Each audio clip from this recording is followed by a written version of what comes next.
घर की रामलीला दशहरा स्पेशल। श्वश्रु जी, बोलो पुत्री। रामायण देखकर मन भाव विभोर हो गया है। अब ये पुलकित मन कुछ क्रीड़ाएं करना चाहता है।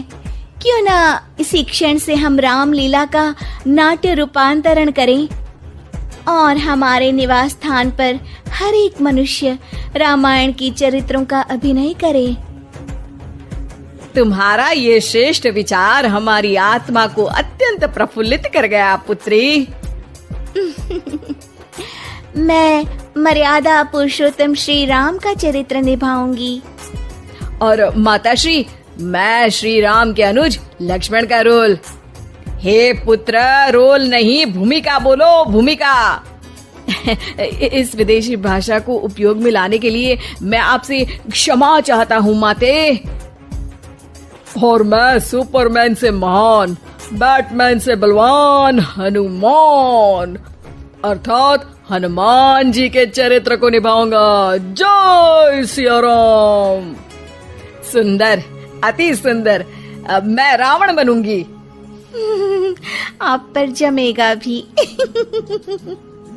बस उसी समय सब हो जाते हैं तैयार निभाने के लिए रामायण के किरदार। सब करना चाहते थे रामायण के संदेश का पालन, इसीलिए बने थे राम, लक्ष्मण, हनुमान और रावण। माताश्री, सीता मैया कैसे मिलेंगी? ढूंढ ढूंढ के नयन थके हुए हैं, पाँव चल नहीं पा रहे। आता माची सटकली। नहीं अनुज, जीवन एक परीक्षा है। ईश्वर ने हमसे सीता को दूर करके हमारी परीक्षा ली है। भ्राताश्री, हमको उस सोने के हिरन के पीछे जाना ही नहीं था। हे लक्ष्मण, हम सीता को ढूंढ ही लेंगे। जितना सरल ये कार्य प्रतीत होता है उतना सरल नहीं है भ्राताश्री। सीता मैया की व्हाट्सएप लोकेशन भी नहीं है हमारे पास। काश हमारे पास एक हेलीकॉप्टर होता जिसकी सहायता से हम उन्हें ढूंढ पाते। जिनके पास हनुमान हो उसे हेलीकॉप्टर की क्या आवश्यकता। पर हनुमान जी अब तक आए क्यों नहीं? भूख लगी होगी उन्हें, तो चले गए होंगे सूरज वगैरह खाने के लिए। अरे वो देखो हनुमान जी। जय सिया राम। प्रणाम प्रभु। सीता मैया का पता चल गया, वो अशोक वाटिका में बैठी हैं लंका में। श्रीलंका के लिए तो पासपोर्ट बनेगा। नहीं लक्ष्मण भैया, नर और नील नाम के 2 इंजीनियर मित्र हैं हमारे। उनसे कह के बढ़िया राम सेतु बनवा दिया है। हमारी पहुंच ऊपर तक है। हम तुम्हारे कार्य से प्रसन्न हुए हनुमान, कोई वर मांगो। अब 1 दिन की छुट्टी चाहिए प्रभु। वो थोड़ा ऑफिस का काम है, तो अभी मुझे अपने असली रूप में आना पड़ेगा और काम निपटाना पड़ेगा।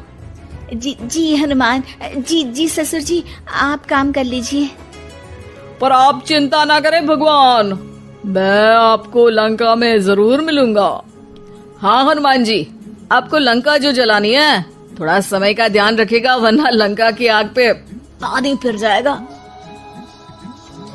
घर में 1-2 दिन की बाद होता है रावण और हनुमान का संवाद।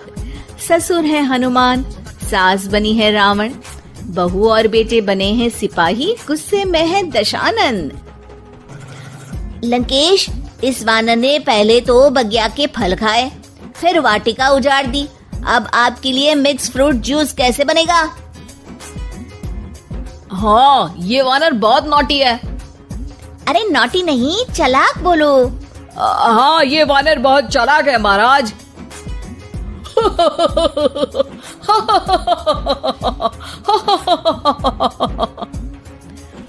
अरे इतना हंसने की क्या आवश्यकता है? हमने कोई विनोद की बात तो की नहीं, कोई चुटकुला तो सुनाया नहीं। अरे मैं हंसमुख हूँ वानर। हैं? लोग तो बोलते हैं कि तुम दशमुख हो। अब मैं वो भी हूँ। अब ये बताओ कि बगिया तुमने क्यों तोड़ी? तुमको ये नहीं पता कि पेड़ तोड़ना पाप है? पाप तो किसी स्त्री का हरण करना भी है दशानन। तब तेरी अकल कहाँ गई थी? 10 सर हैं तेरे, एक की भी अकल काम ली होती तो ये सब नहीं होता। एक वानर का ये दुस्साहस कि वो लंकेश के सामने अपनी जिह्वा खोले। अभी हाथ खोल के एक रपटा मारूंगा तो 10 के 10 मुंह के गाल लाल हो जाएंगे। अब तुम मुझे क्रोध दिला रहे हो। तो क्या चॉकलेट दिलाऊं तुझे? तुम्हें पता भी है कि तुम किस महान योद्धा से बात कर रहे हो? नहीं पता। मैं योद्धा से बात कर रहा होता तो जरूर पता होता। अब तुम भरी सभा में मेरा अपमान कर रहे हो वानर। अरे जिसका कोई मान ही नहीं उसका अपमान कैसे करूंगा? वाह वाह, क्या डायलॉग मारा है हनुमान जी। वाह वाह, क्या डायलॉग मारा है हनुमान जी। ए, तुम लोग मेरी तरफ से खेल रहे हो या इसकी तरफ से? चुपचाप खड़े रहो वरना पगार काट लूंगा। हे दशानंद। हाय हनुमान। अरे मूर्ख, हेलो हाय करने नहीं आया हूँ। मैं कह रहा हूँ कि हे दशानंद, अभी भी समय है। सीता मैया को श्री राम को लौटा दे और उनकी शरण में चला जा, वरना तेरे प्राण कोई नहीं बचा पाएगा।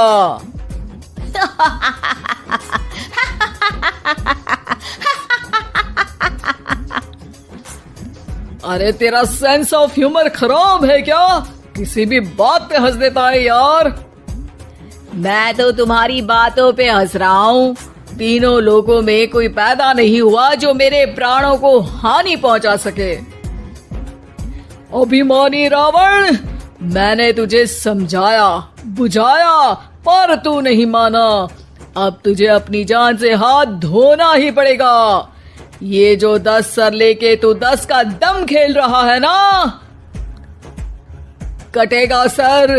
एक एक करके सर सारे कट जाएंगे। तूने अपनी बातों से मेरा दिल जलाया है वानर। अब हम तेरी पूंछ जला देंगे। बस इस बात का ध्यान रहे कि पूंछ में आग लगते ही बाथरूम की तरफ भाग जाना, ताकि नाटक भी पूरा हो जाए और आग भी बुझ जाए। रावण, मुझ पे इतना ध्यान न दे, ज्यादा मुझको ज्ञान न दे। सैनिकों, इसकी पूंछ में आग लगा दो। सैनिक पूंछ में आग लगाते हैं। ससुर जी बाथरूम की तरफ भाग जाते हैं, लेकिन रास्ते में जलती पूंछ एक पर्दे से टकराती है और देखते ही देखते पर्दे में आग लग जाती है। हड़बड़ी में गड़बड़ी हो जाती है। एक नई मुसीबत आ खड़ी होती है। सब पानी लाते हैं, इतने में बढ़ जाती है आग। बाहर धुआं देख के पड़ोसी भी जाते हैं भाग। जैसे तैसे आग तो खत्म हो जाती है, लेकिन घर में ही लंका दहन हो जाती है। हाय राम। अरे रावण होके राम का नाम ले रही हो? अरे बस भी करो, नौटंकी के चक्कर में घर में आग लग गई है। सॉरी माँ जी, ये मेरा आइडिया था। बनने चली थी राम, बिगड़ गए सारे काम। अरे कोई बात नहीं, अब समझ में आ गया ना कि किसी बात का पालन करने के लिए किसी की नकल करने की जरूरत नहीं है। जय सिया राम हनुमान बने बिना भी बोला जा सकता है। अरे कोई बात नहीं, रामायण तो हम देख नहीं पाए। महाभारत जैसा कुछ करो तो जरूर बुलाना।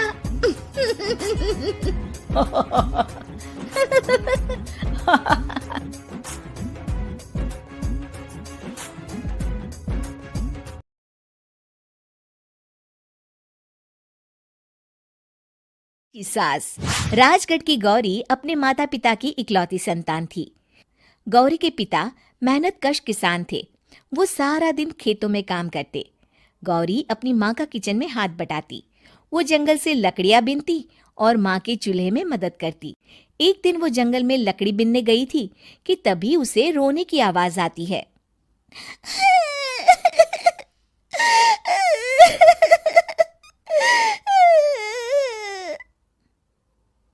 अरे, यहाँ कौन रो रहा है?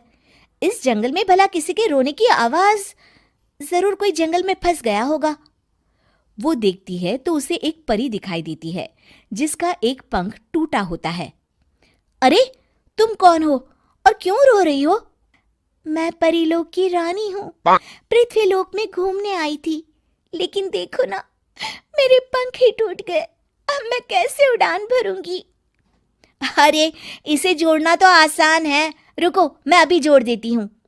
ये कहकर गौरी लकड़ी और रस्सी की सहायता से पंखों को जोड़ देती है। परी अपने जुड़े हुए पंखों को देखकर खुश हो जाती है और गौरी को वरदान देती है कि वो पूर्णिमा की रात किसी भी चीज को हाथ लगाएगी तो वो सोने की हो जाएगी। लेकिन गलती से अगर उसने किसी इंसान को छू लिया तो वो अगली पूर्णिमा तक सोने का ही रहेगा। गौरी घर आती है और सारी बात अपने माता पिता को बताती है। गौरी की माँ उसे कहती है, तू भी ना गौरी, सारा दिन परियों की कहानियां पढ़कर स्वप्न लोक में ही रहती है। नहीं माँ, मैं सच बोल रही हूँ। देखो आज पूर्णिमा की रात है ना, इसलिए डर के मारे मैं कोई सामान भी नहीं छू रही हूँ। अच्छा ऐसी बात है बिटिया रानी, तो जरा इस घड़े को हाथ लगा दे। गौरी घड़े को जैसे ही हाथ लगाती है वो सोने का हो जाता है। गौरी के माता पिता घड़े को देखकर हैरान रह जाते हैं। अगले दिन गौरी के पिता उस घड़े को सुनार के पास बेचने जाते हैं तो रास्ते में उन्हें कंचा काकी मिलती है। वो सोने का घड़ा देखकर गौरी के पिता से पूछती है, अरे गौरी के बापू, ये पीतल तो बड़ा चमक रहा है। अरे काकी, ये पीतल नहीं सोना है, सोना बेचने ले जा रहा हूँ। अरे कहीं कोई लॉटरी लग गई है क्या, इतना सोना? गौरी के पिता काकी को गौरी को परी द्वारा दिए वरदान के बारे में बताते हैं। काकी गौरी के पिता की बात सुनकर सोच में पड़ जाती है और फिर अगले दिन काकी गौरी के घर आती हैं। गौरी के बापू, तुम्हारे लिए मैं एक खुशखबरी लाई हूँ। तभी गौरी की माँ पूछती है, क्या खुशखबरी है काकी? अरे तुम्हारी बेटी का रिश्ता मैं अपने बेटे से करना चाहती हूँ। अरे कब तक अपनी सयानी लड़की को घर पर बिठा कर रखोगी? हाँ देखो काकी, मैं ऐसे ही व्यक्ति से अपनी बेटी की शादी कराऊंगा जो गौरी के वरदान से नहीं उसके गुणों को समझे। अरे हमें तो गौरी के गुण अच्छे लगे, इसीलिए तो आ गई हूँ मैं। फिर गौरी के माँ बाप मान जाते हैं और उसकी शादी काकी के बेटे से हो जाती है। अगले दिन, अरे गौरी, कल पूर्णिमा की रात है, तुम्हारे पिताजी परी के वरदान के बारे में बता रहे थे, तो मैं ना कुछ चीजें रख दूंगी, जरा हाथ लगा देना। तभी गौरी का पति वहां आ जाता है और अपनी माँ से कहता है, माँ, क्या जरूरत है गौरी के वरदान को इस्तेमाल करने की? वैसे भी मेरी मेहनत से घर तो चल ही रहा है ना। और गौरी के पिता ने भी यही कहा था कि वो ऐसे ही व्यक्ति से उनकी बेटी की शादी करेंगे जो गौरी के वरदान से नहीं उसके गुणों को समझे। अरे बस कर किताबी बातें, तेरे लिए क्या लड़कियों की कमी थी जो मैं ये किसान की बेटी घर ले आती? और सुन गौरी, कल अगर तूने सारी चीजों को सोने का नहीं किया तो मैं तुझे घर से निकाल दूंगी और अपने बेटे की दूसरी शादी करवा दूंगी, समझी? इतना कहकर गौरी की सास वहां से चली जाती है।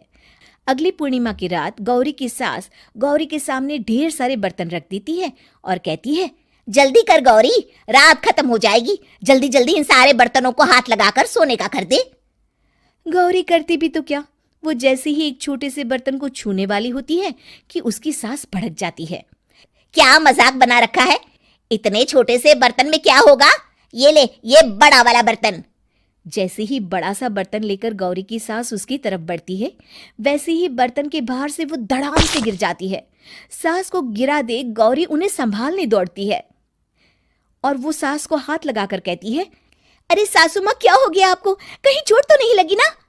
लेकिन जैसे ही वो हाथ सास से हटाती है तो देखती है कि उसकी सास सोने की हो गई है। गौरी सोने की सास को देखकर रोने लगती है और अपने पति से कहती है, मुझे परी ने कहा था कि अगर मैं किसी इंसान को हाथ लगाती हूँ तो वो अगली पूर्णिमा तक सोने का ही रहेगा, अब मैं क्या करूं? अरे करना क्या है, माँ को उठाकर अलमारी में रख दो। और हाँ, लालच का फल बुरा ही होता है। ज्यादा बड़े बर्तन को सोने का बनाने के चक्कर में माँ का ये हाल हुआ है। ये कहकर वो दोनों माँ की तरफ देखने लगते हैं।